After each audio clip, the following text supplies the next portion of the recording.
Урматтуу Толкунбек Сагынбекович, Кыргызстанда товарооборот же акча жүгүртүү канча пайызда нал менен, канча пайызда безнал азыркы мезгилде? Үчүнчү жолу суроо болуп атат. Тактап койсоңуз суроо болмок. Эмил Токтокунович, биз ушу мындай азыр менде материалдар жок экен, биз сизге беребиз бул маалыматты.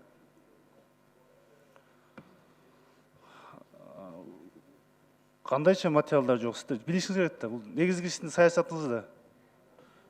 Эмил Токтокунович, мындай сиз мындай конкретный суммаларды сурап атпайсыздарбы? Мен азыр денежный Жок, мындай пайызда мындай айтканда, мисал менен канча пайыз, 50%, 60% канча безнал болот өттү Кыргызстанда. Азыр негизги сиздердин эле ушу максат ушул да.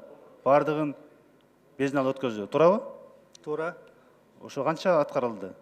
Оюңуз канча? Так эмес, так сиз айта аласыз, туура. Мына айтыңыз керек да цифраны. Мен просто мындай туура эмес маалымат берип калбайын деп атам да. Биздики бүгүнкү денежный базабыз 111 миллиард сом да. Банктардын деньги вне банков 91 миллиард болуп атат да. Ошондуктан, можно приблизительно сказать, что вот то, что за пределами банков, это наличные. Мына көмүскө экономикадан чыгабыз деп атабыз. Бирден бир ушул да.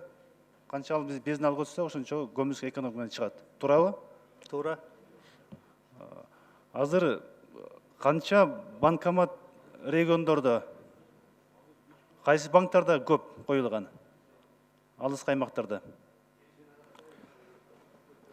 Урматтуу Эмил Токтокунович, биз өзүңөр билгендей, ошо банктар посттерминалдарды, банкоматтарды алып келгенде жана мыйзам боюнча НДСтан бошотулган да.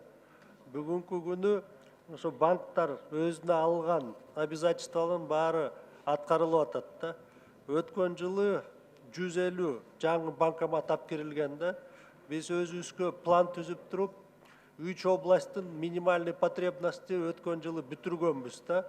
Бул Көл, Нарын, Талас боюнча да.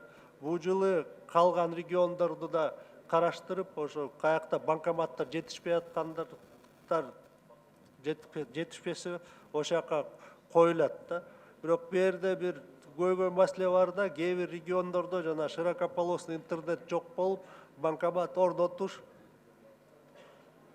не получается да. Ошондуктан ошо техникалык маселелер чечилгенден кийин да камсыздалат да баары. Азыр Кыргызстандын бардык булуң бурчунда интернет бар. Сиздер айтып аткан алар туура эмес маалымат.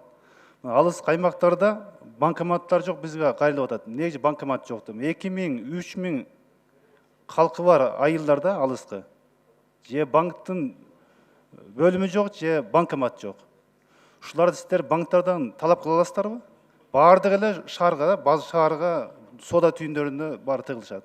Алыскы аймактардан качат. Сиздер мындай рычаг барбы аларга бирдей мамиле кылып, баарына бирдей иштегенге? Урматтуу Эмил Токтокунович, биз мындай банктарга түзбө-түз указание бере албайбыз да. Алар жана экономический целесообразность да карашат да.